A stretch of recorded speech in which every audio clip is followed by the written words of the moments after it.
Your Royal Highness, the events marking the 50th anniversary of VE Day have tended to overshadow the fact that the war wasn't yet over. Japan actually didn't surrender until August the 14th, 1945. Can you recall the events of that day? 14th. Well, I can recall being in Guam with two. I was in a destroyer at Whelp, and there was another one, Wager, and we were escorting the Commander-in-Chief, Sir Bruce Fraser, on a visit to Admiral Nimitz, who was the Commander-in-Chief South Pacific area. And Sir Bruce was going to give him the night, make him a knight of the Bath. And while we were there, the first of the atomic bombs was dropped, and that was about the 6th, I think, of October, 6th of August. And almost immediately we sailed from Guam to rejoin the big American fleet off Japan, of which the British Pacific Fleet formed one task group out of 6, I think. And we hung about there until the second bomb was dropped, and then it was announced that the Japanese decided to cease hostilities. They didn't actually surrender on the, whatever it is, what did you say, so? The 14th of August, that's yeah. right. And then a small party was formed of the commander of the fleet commander, it was Admiral Halsey, and Sir Bruce Fraser and Duke of York. Halsey was in the Missouri, and he had 4 destroyers, and there were 2 of us. It was this little party of 6 destroyers and 2 battleships. Went off to Japan, and the next day, or whatever it was, we anchored in Sagami Bay, which was just on the outskirts, and we waited there for 24 hours, and then this party went up into Tokyo Bay. One of the extraordinary things that happened while we were in that bay, waiting, I mean, it was quite a dramatic arrival. You know, you'd spent years fighting the Japanese, you read so much, and suddenly we were in Japan. You know, it's most extraordinary. But we heard over the fleet sort of broadcast, the 2 Royal Marines had managed to escape, believe it or not, from a prisoner of war camp in Japan. And you wonder what on earth they were doing. I suppose they heard the bombs go off and they thought, well, this is the time to move. And they got down to this bay, and they saw this fleet of ships with stars and stripes and Union Jacks. So they thought, well, this must be friends. So they stripped their clothes off and swam out because they were intercepted by patrol boats and taken on board the flagship, and everybody thought this was a great occasion. Anyway, about 30 years later, I was attending the annual conference, or the annual reunion of the Far East prisoners of war. And I thought I'd tell this story to the assembled company. In the middle of this thing, they said, they're here! and the 2 blokes who were actually attending that thing. Extraordinary. But what sort of celebrations took place on HMS Whelp? Well, there weren't any. None whatsoever? No, it was quite busy because we went on up into the bay, and then there was quite a lot to do, funnily enough. I don't know why. And then, of course, on the 3rd of September, everybody gathered. We had to wait for 2 or 3 days, well, until then, because there was a typhoon, and General Marshall couldn't get to Tokyo, and a lot of the representatives couldn't get there. And that was actually... Well, sorry, you mentioned that the 2 bombs had already been dropped on Japan, at Hiroshima and Nagasaki. Do you think it actually took that to make the Japanese surrender, or do you think eventually they would have surrendered anyway? Well, I think they would have surrendered anyway, but I mean, a lot later, because even after the 2 bombs went off, if you read the account, you'll find that there was no agreement about the imperial, in the cabinet or the imperial council, and it was only when the emperor virtually ordered them all to shut up and to accept the surrender and the terms that had been published at Potsdam. No, but there was one other quite amusing incident that happened on the way up to Tokyo, or to the other Wager. The RNVR doctor was a Canadian, and the captain of the Wager was a very jolly fellow called Basher Watkins. Thought he'd play a little practical joke on him. And so he wrote out a signal from the Commander-in-Chief saying, report name, rank and seniority of the senior Canadian officer born, you see. And he sent it down to the doctor, who came rushing up with, what on earth is this? Well, he said, I expect they want somebody to sign for Canada, and there aren't anybody here, so they probably chose, I imagine that's what it's for. And eventually, after they all had a great laugh, and so it was all over. To the captain's horror, about an hour later, a signal arrived from the Duke of York saying, report name, rank and seniority of senior Canadian officer aboard. And of course, he didn't know what to do. So the first thing he did was he sent for this ship's Bible, and then he sent for the doctor. And he put his hand on the Bible, he showed him the signal, he said, I swear this is true. And then unfortunately, well, for him, a Canadian, more senior Canadian officer appeared. But this Canadian doctor, in spite of that, was invited over to the Missouri to witness the surrender. And he thought he'd better bring back something from the occasion. So he picked up one of those expended flashlight bulbs, which was then mounted by the ship's carpenter in a little thing, and it stood on the mantelpiece. Well, that was the Supreme Commander was General MacArthur, of course. Yeah. He accepted the Japanese surrender on the 2nd of September, on the Missouri. What can you actually recall of that particular day? We were painting ship. You were painting? Not you yourself, I hope. Well, not quite, but I mean, I was organising it. Because we'd been at sea for quite a long time, we thought we'd better look a bit smarter. And there wasn't anything going on that day, so we had everybody. And we have these sound reproduction equipment, they were loudspeakers. Yes. And so we had them picking up the commentary on the thing, and I hung them over the side so the sailors that were slapping the paint on could listen to what was going on. They could paint in time to the music, perhaps? Well, if there was any, yeah. Well, now, you'd come a long way from your days as a prize-winning cadet at Dartmouth College. Sounds as if I'd been to the Royal Show and got a Rosetta. No, I know that your grandfathers were both sailors, your father was a soldier. But I believe you yourself really would have preferred to have joined the Air Force originally. So why did you end up joining the Navy? Preferred. I don't know, at that time it seemed to be, I mean, I'd just come out of school, so I not preferred. No, I mean, I think that if I'd left to my own devices, I think I probably would have signed up for the Navy. But I was eventually persuaded by my uncle, Lord Mountbatten, that it might be more sensible to go into the Navy. Did you have any regrets about joining the Navy rather than the Air Force? Only insofar that if I joined the Air Force, I wouldn't be here now. Not if I joined in 1939. You would have been I would have been the bomb. Pushing up the daisies? Oh, I think so, yeah. Now, your old schoolmaster and the founder of Gordonston, Kurt Hahn, wrote in your report, and I quote here, Prince Philip will make his mark in any profession where he'll have to prove himself in a full trial of strength. Was there any doubt in your mind that you would pursue a military career? Oh, yes. I mean, it never occurred to me that it was only because the war broke out that it seemed to be easier to join than be called up. And so it was inevitable that I think it was inevitable that I was going to be in one of the services during the war. I mean, people of that age, we just did. But I mean, before that, it hadn't really occurred to me. I had vaguely thought of what could I do. A bit difficult being stateless. What sort of aspirations did you have? Oh, I don't know, farmer or something, I suppose. A farmer? Well, I don't know. I really have to wait and see. So your first ship was HMS Ramillies. That's it. What do you remember about that ship? It was the first time you really went to sea. I joined her in Colombo, and it was very hot, I seem to remember. We lived in fairly Spartan conditions. We had the midshipmen lived in what was called a chest flat, which was a hole right down. It had no outside scuttles or anything. And there was no air conditioning and no and we had a bathroom and just a space where we kept those chests, sea chests with our kit in it. It was so hot down there, we didn't sleep down there. We had camp beds on the upper deck. Funnily enough, I met the chap who'd been the schoolmaster in Ramillies the other day. Were you treated as one of the boys? Well, I was, yes. There weren't any girls in those days. No, but I think you know what I mean.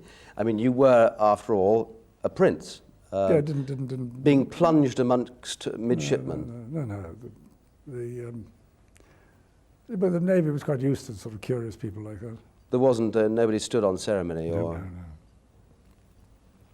Now, for the whole of 1940... Actually, funnily enough, the captain of Ramillies was a fellow called Bailey Groman. and he made me what was called his doggy, which was a sort of midshipman assistant. And he did it because he'd been my grandfather's doggy.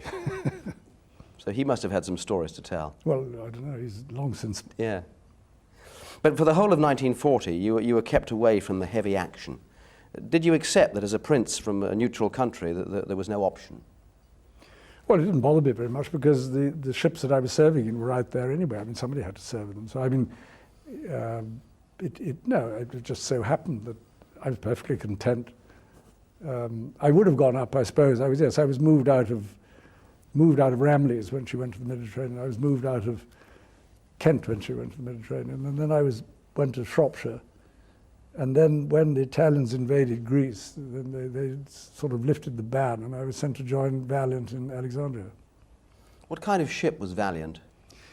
Well, she was another First World War battleship, but she'd been through a major refit just before the war, and instead of having 6-inch batteries, she had 4.5-inch turrets, which acted as anti-aircraft turrets. So they had 3 of these on each side. She was in the Battle of Jutland, I think.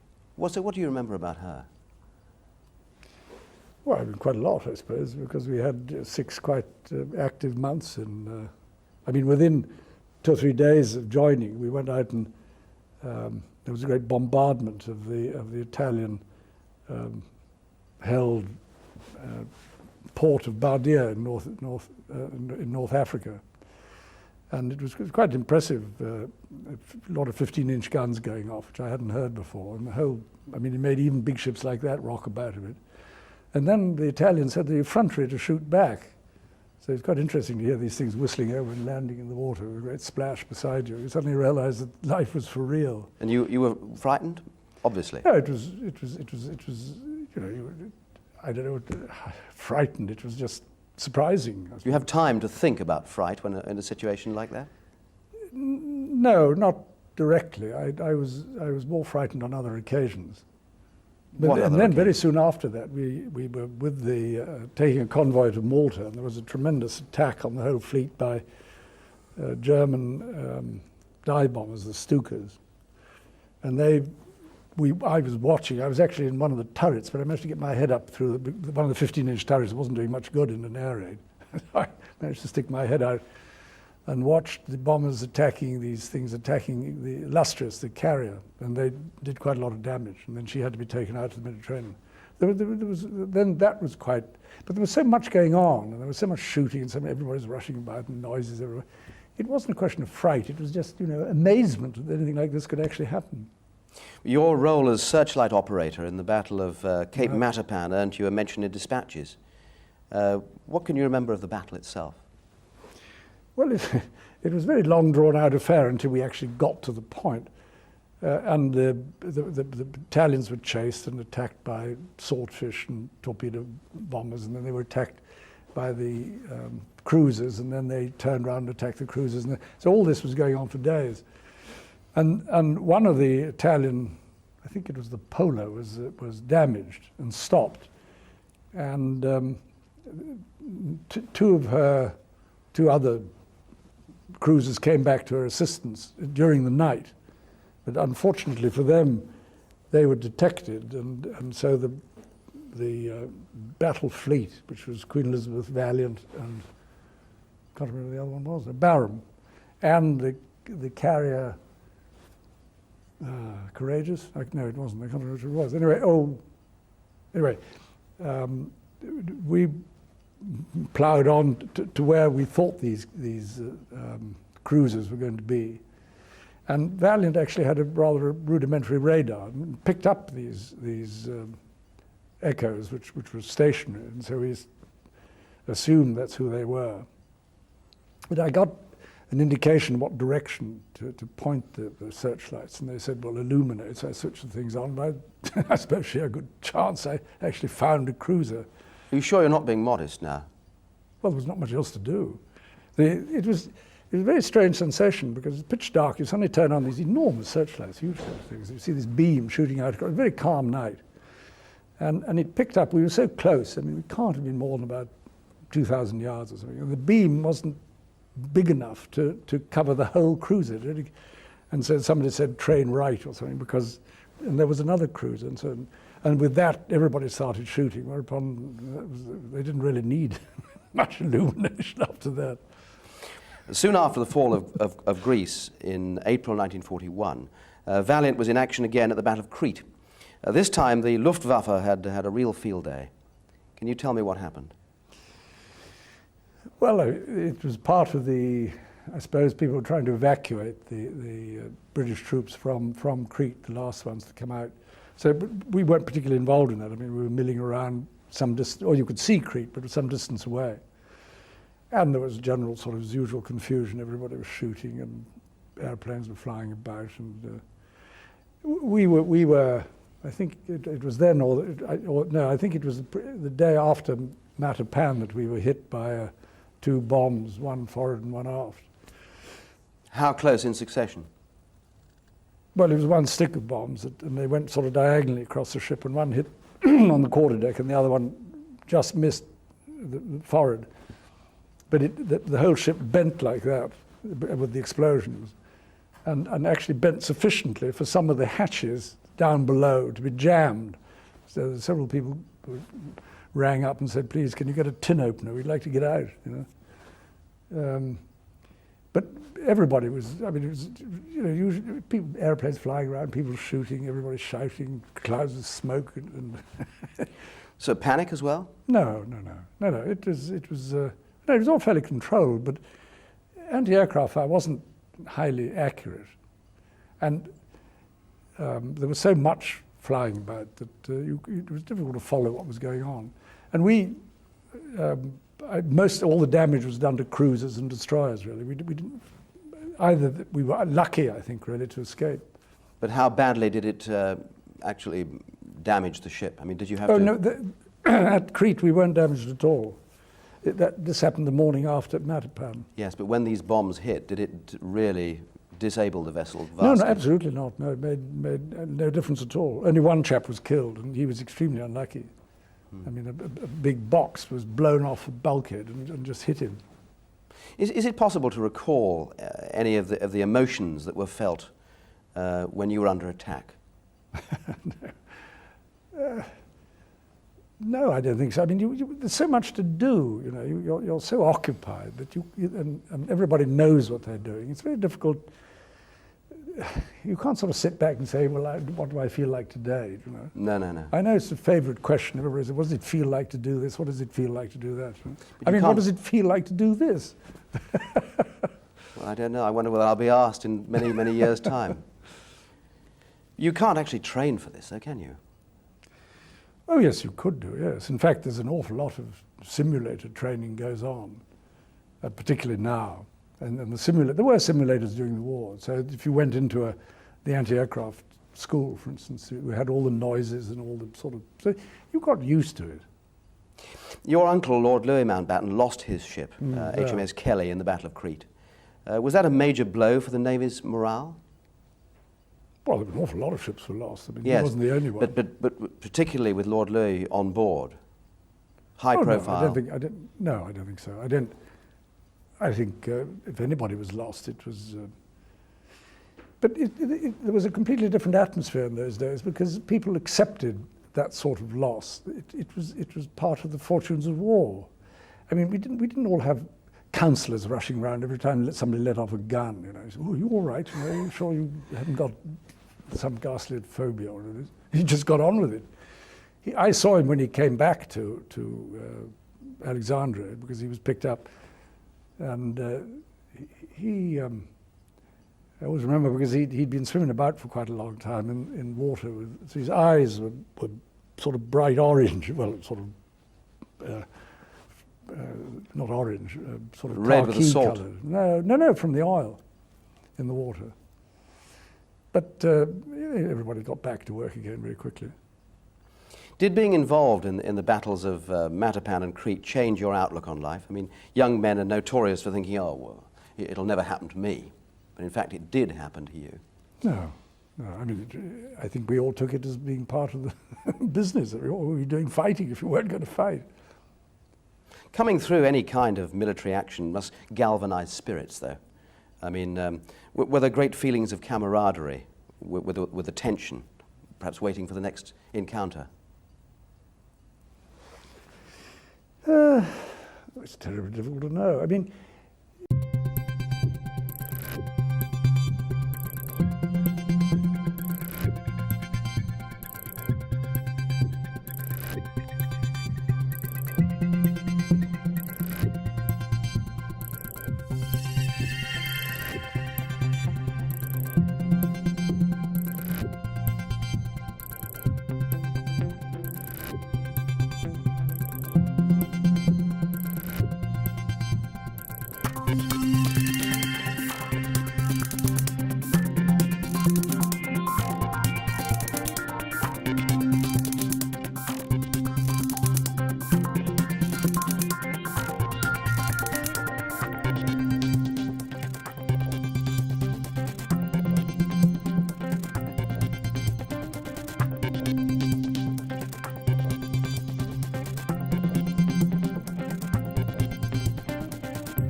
once you were in the routine, you were always going out on some operation, coming in again. And I think the having followed the events that led up to Matapan before we went to sea, knowing that we were going to get involved or hoping to get involved, was people said, "Well, I don't want to be a hero," you know, but it was all rather sort of childish. But I mean, people just got on with it.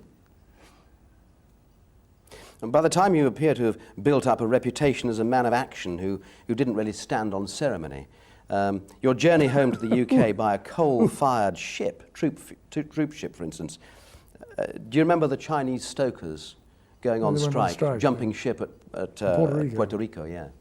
What happened? They went on strike and left. And then they called, there weren't very many passengers on board, as a matter of fact. I think there were 3 RN midshipmen and 1 merchant navy apprentice. We'd managed to transship at Durban, and we hoped to get home quicker. In fact, we didn't really, but we pulled in at Puerto Rico to refuel. And so we were asked to volunteer, so we went down and did some coal trimming. I got a certificate from the Canadian Pacific saying that I'd qualified as a coal trimmer, but I've lost it, needless to say. Hard work? It was quite hard work, yes. Lost a few pounds in weight now. I really like it, yeah. Why did they go on strike in the first place? I have no idea. I wasn't paying much attention. We then went on to Newport News, and where the 3 of us managed to hire a car and drive up to Washington, which was quite funny. We were in white uniforms and drove back through the pouring rain and had a flat tire just before we got back to Newport News. And of course, trying to change a tire in the rain in white uniform left us looking pretty scruffy. What did you do in Washington? I just walked around and had a look. And when you were there, what was the American attitude towards you? British naval officers, I mean, there was no covering it up, you were in uniform. Yes, but I think there were so many uniforms, and Washington's a very cosmopolitan place. I don't think anybody noticed, frankly. Well, in 1942, you joined HMS Wallis for convoy duty off the east coast of Britain. A very, very different role altogether, having been in action so much in the Mediterranean. Was this a bit of an anticlimax for you? Oh Lord, no! I mean, the North Sea was a very active place. E-Boat Alley, I think it was called. Yeah, well, that's off the Norfolk-Suffolk coast, yes. But we used to start with convoys in the Firth of Forth at Methil, and then take them down to Sheerness, and we'd spend a night in Sheerness, and then pick up another one and take it back again. But they advanced at about 6 knots on average, and as the tide was 5 knots, it wasn't really we didn't get anywhere very fast. And then at night there were usually alarms about E-boat attacks, so we had to rush around and fire star shell, and I don't think we really had a serious encounter with E-boats. I mean, I think I saw one the whole time I was there. Was it frustrating for you then, having been in so much action in the Mediterranean? It seemed a bit quiet. No, absolutely. No, not at all. No. I mean, we were much nearer. Don't forget, that's very close to the French and German coast. Aircraft could fly out very easily, and did. And there was bombing over this country. They came over the whole time. There were E-boats coming out. No, it was much more in the front line. Within a few months, you were promoted to first lieutenant. First of all, I was promoted to lieutenant because I joined as a sub-lieutenant.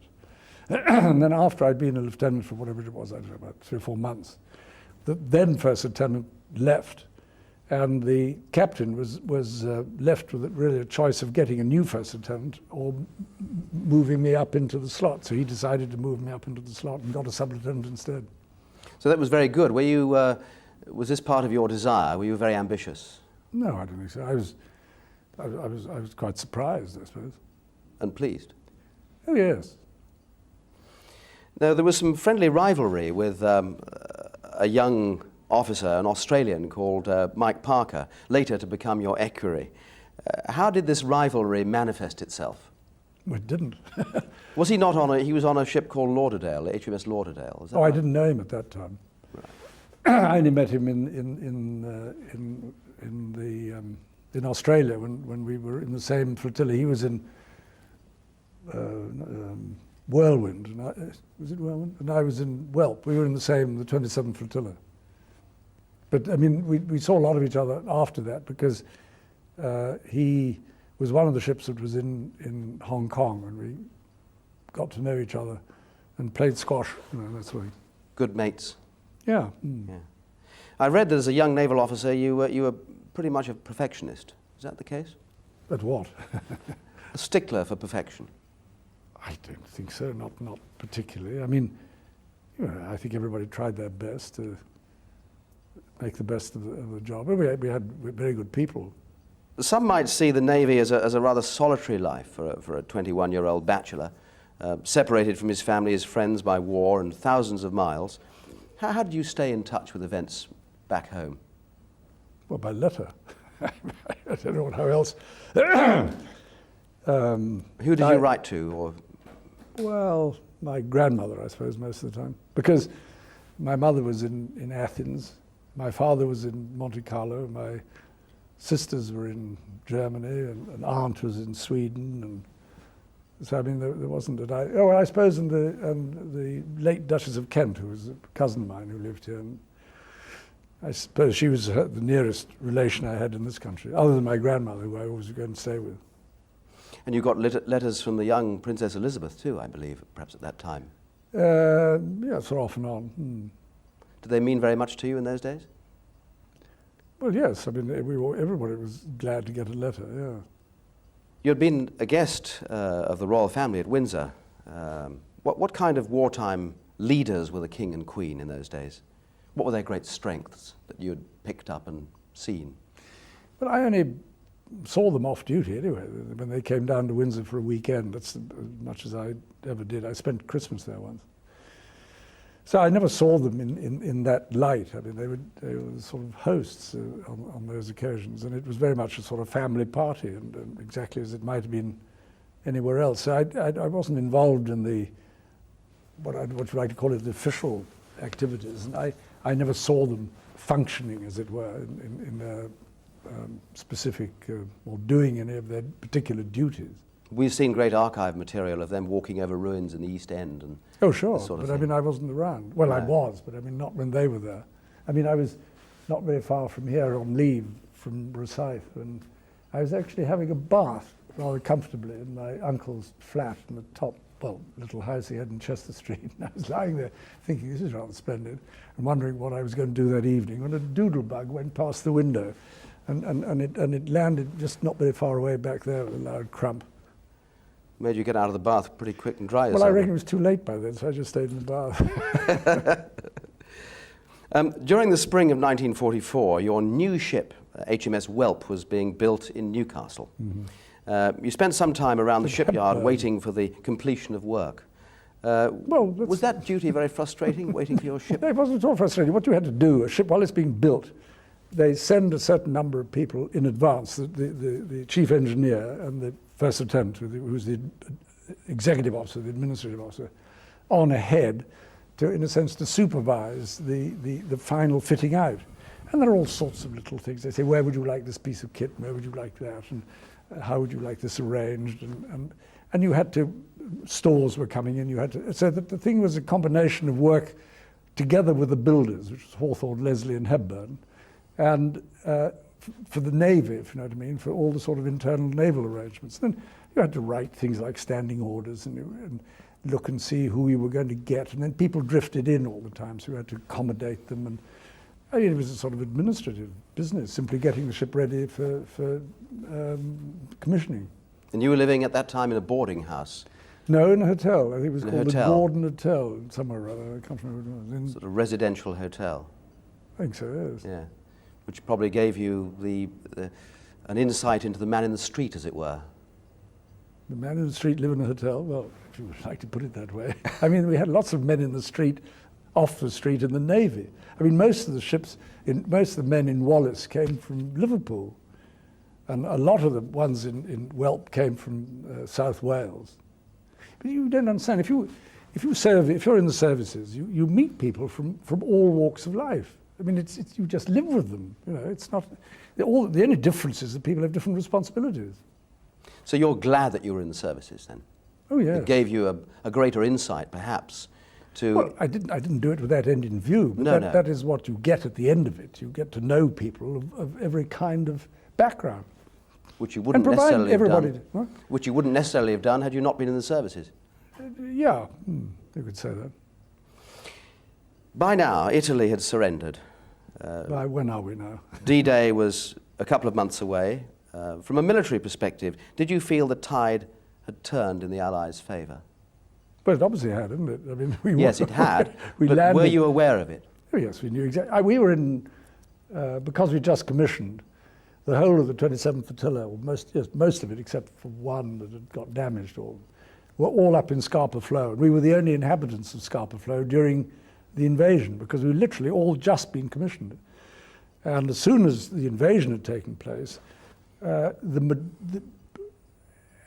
the war was moving into Europe. In fact, the naval war in Europe virtually ended. I mean, the U-boats had more or less, well, they were still being chased, but I mean, in the sense they were not as effective as they had been. Everybody's eyes, or at least our eyes, were on the Far East because the war was still going on. So we all set off and went through the Mediterranean and went to Ceylon, where the ships that were going to form the British Pacific Fleet joined together and then went out jointly via Fremantle and round to Sydney.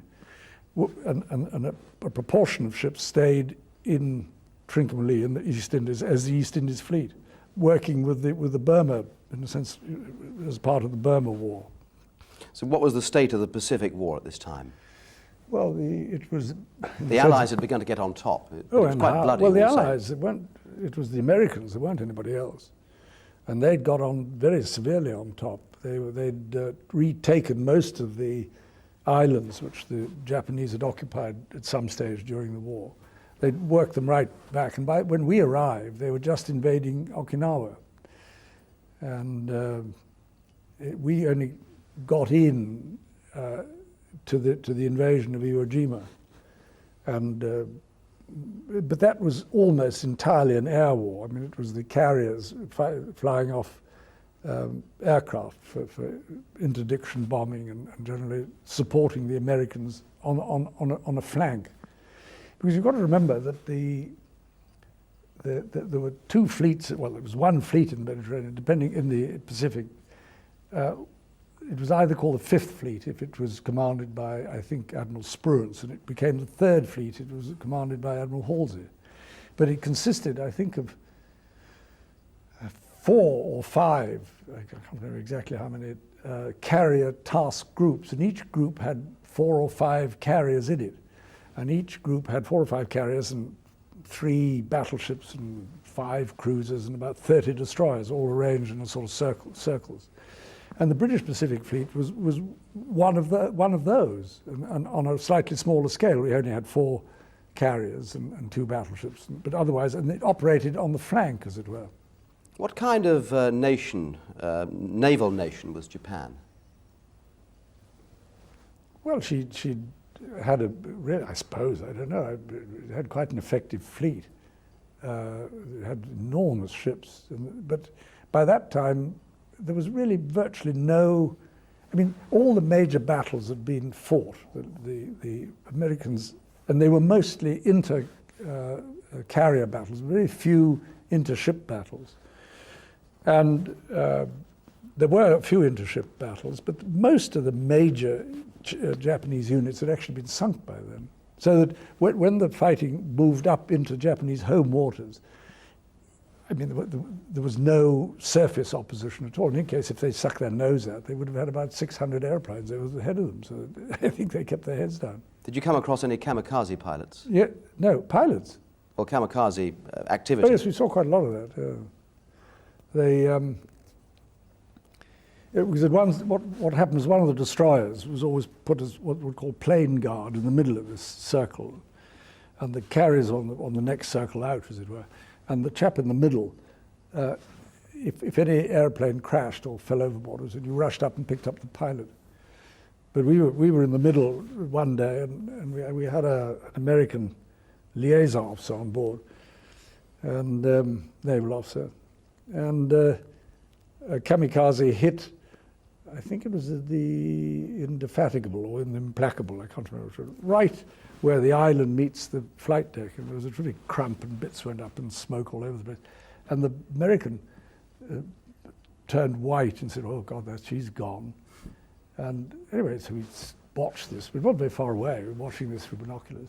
The smoke cleared and the bits fell into the sea. And the next thing that happened was that about 20 sailors came out with brooms and swept the rubbish over the side. And he couldn't believe his eyes. Of course, what he didn't realize was, at least I don't think he realized, that the British carriers had armored flight decks. They had sort of 4 inches of armor, whereas the American carriers had wooden flight decks. And whenever a kamikaze hit one of those, it went straight through the flight deck and exploded in the hangar. And then, of course, it set fire to the whole bloody thing, and there was a frightful shebang, and they, of course, lost the ship. And they were absolutely amazed to discover that one of these carriers could be hit by a kamikaze in the most vulnerable place, and nothing happened. I mean, there was a lot, it burnt a bit of the and then Illustrious had a most extraordinary experience. I wasn't on board, but I heard about it afterwards.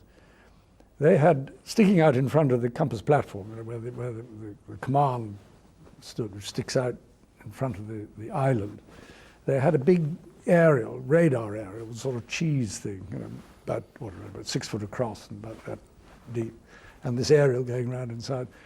And a kamikaze attacked them, and the tip of its wing went through the radar dish in front of them. So you can imagine what it must have been like standing on the bridge, and it Quite crashed terrifying. into the sea beside them, and nothing happened to anybody. Quite terrifying. But Bruce Fraser was actually on board an American battleship, I think it was, but just before the BPF arrived out there, and he was up on the command platform.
when a kamikaze hit.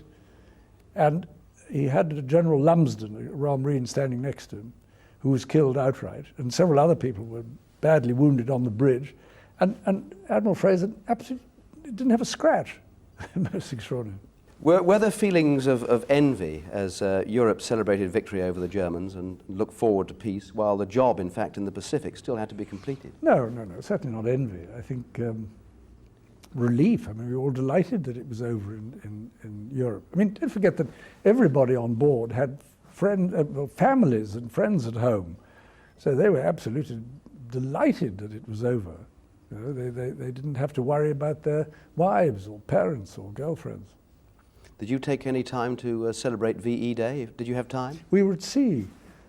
We were coming south because we'd been running for the best part of I suppose, where was it? About 12 months. And so we were sent down with one other destroyer and Illustrious back to Australia for a refit in Melbourne. And we were there from the I suppose the end of April till when we sailed with the Duke of York on something like the end of when would it have been? End of April, beginning of June, and we left end of July, so we had about 6 weeks out there. And there was a certain amount of celebration in Australia, but of course by the time we arrived there, it was all over. And everybody was much more, at that time, much more concerned with the war in the Pacific. You talked about friends and family and this sort of thing. Was Princess Elizabeth able to communicate in her letters the relief that Britain felt? Life of me, can't remember what she wrote in her letters. But they were numerous, obviously. No, not particularly. She was quite busy too, don't you forget. Yes, exactly. Do you think the veterans of the Far East are given enough credit for the way they conducted themselves in wartime? By whom? Or are they overshadowed, in fact, by European forces? Well, speak for yourself. Well, you say by historians, I really meant. Not that I'm a great historian. It depends what history you read. I mean, if you read an account of the war in the Far East, they get full credit for what they did. Some people obviously were more interested in the war in Europe, and some people were interested in the war in the Far East. I think, I mean, everybody had their nose to the grindstone in the sense that you didn't stand around discussing things as if you were attending an editorial conference or something. You mentioned Australia and the Australians. With the benefit of hindsight, how would you assess the performance of the Allied fighting forces in the Pacific? Oh, they of course had been at it very much longer in the Pacific. I mean, they were fighting in Borneo and in the Solomons, and both their navy, the ships and soldiers, and they had a very, very rough time, and they were fighting under extremely difficult conditions, tropical conditions, jungle conditions, and they acquitted themselves brilliantly. And the New Zealanders also in the Solomons. It was a very, very difficult war against the Japanese, and they did extremely well. I mean, there was no one ever doubted, and there were of course several Australian ships were part of the British Pacific Fleet as well. How did the war years shape your character? No idea. Who were the major influences on your life during these years?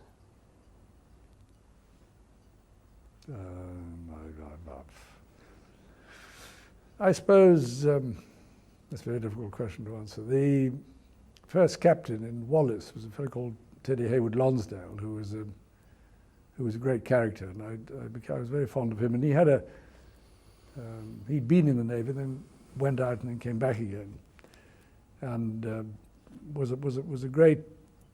I mean, he was a great gentleman and leader, and I think had a very considerable influence over the way people behaved on board. I suppose,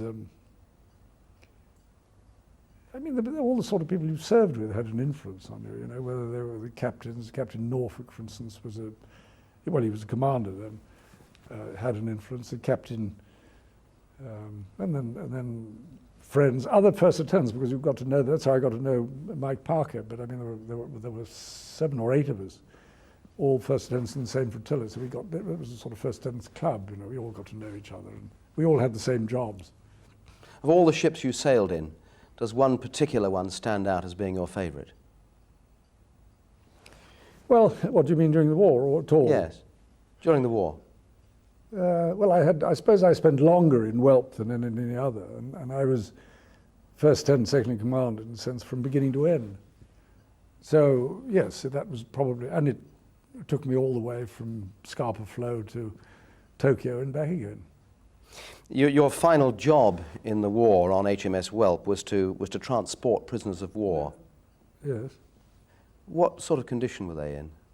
Well, to get it straight, what we did was, in the days when we were waiting for Marshall to arrive in Tokyo, Bruce Face had organized for the light fleet carriers to fly off their aircraft and come into Tokyo to collect prisoners of war. And he got that agreed that they would be evacuated even before the surrender. So we spent a few days close inshore collecting boatloads they were in fact naval prisoners, and ferried them out to the light fleet carriers, which were quite, because it's an enormous place, Tokyo Bay, which were anchored some way away. Well, that was very emotional, of course, because these people were naval officers, naval people, they weren't officers necessarily. They hadn't been in a naval atmosphere for 3 or 4 years, or sometimes longer. They were emaciated. And they sat down in the mess. They were suddenly in an atmosphere which they recognized. You know, they were back in the mess. And the people, our ship's company, recognized that they were also fellow sailors. And so we gave them a cup of tea. But I mean, it was an extraordinary sensation because they just sat there, and both sides, I mean, our own and them, I mean, just tears pouring down their cheeks. I mean, they just drank their tea. They really couldn't speak. It was the most extraordinary sensation. And it caused I mean, it affected everybody. But mind you, once that was over, you know, you collected another lot, and it was not quite so, it affected quite so much the second time. But we did it, for about 2 days, I suppose. Can you understand the feelings of these men nowadays when they still find it impossible to forgive and forget? Oh yes, I mean, I think that I think it's very silly of people to say that these individual people should somehow or other be reconciled to their captors in any way and their tormentors. I think it's unreasonable. I mean, I think the reconciliation means a lot of other things, but it doesn't mean that each individual has simply got to forget and pretend that it never happened, or pretend that they were desperately affected by the experience. I can well understand that. I mean, it's interesting that it didn't happen with the Germans, because in point of fact the prisoners were, in a sense, reasonably well treated. They were treated, they had contact with the Red Cross, they were not exploited, they were not victimized in any way, they weren't tortured, they weren't starved, they weren't sent to forced labor. They were treated as prisoners of war under the Geneva Convention. Well, this didn't happen by the Japanese, and I can quite understand why those people, I say it's unreasonable to expect them to forget it and pretend somehow it didn't happen. So what will your memories be? But I wasn't a prisoner, so it didn't, no. In the sense it didn't, I can't speak, I mean, I can speak for them in the sense that I can understand to a certain extent what they feel, but I don't feel reconciliation is a problem as far as I'm concerned. I mean, it's quite funny, when we went the first time, we went to Japan on a state visit in the 70s or 60s, I think it was, and people said, first visit to Tokyo, and I said, yes. So what will your memories be on VJ Day? Any specific thing? I mean, you were very graphic about those prisoners of war.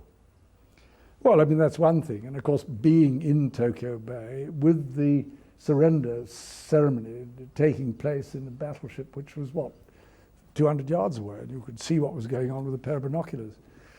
And then they beat retreat, and they you could hear going on the quarterdeck.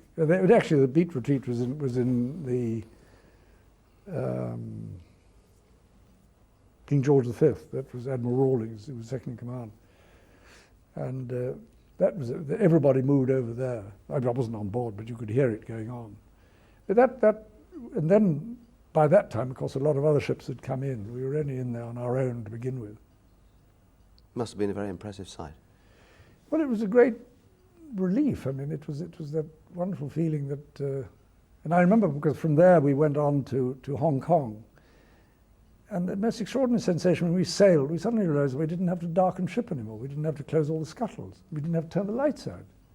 And not only that, we actually stopped in the South China Sea and piped hands to bathe. You know, imagine doing that in the Mediterranean when the heat was on. You couldn't do anything like that. So you suddenly, all these little things built up to you suddenly feeling that life was different. You've got the most extraordinary memory. Thank you very much. Thank you.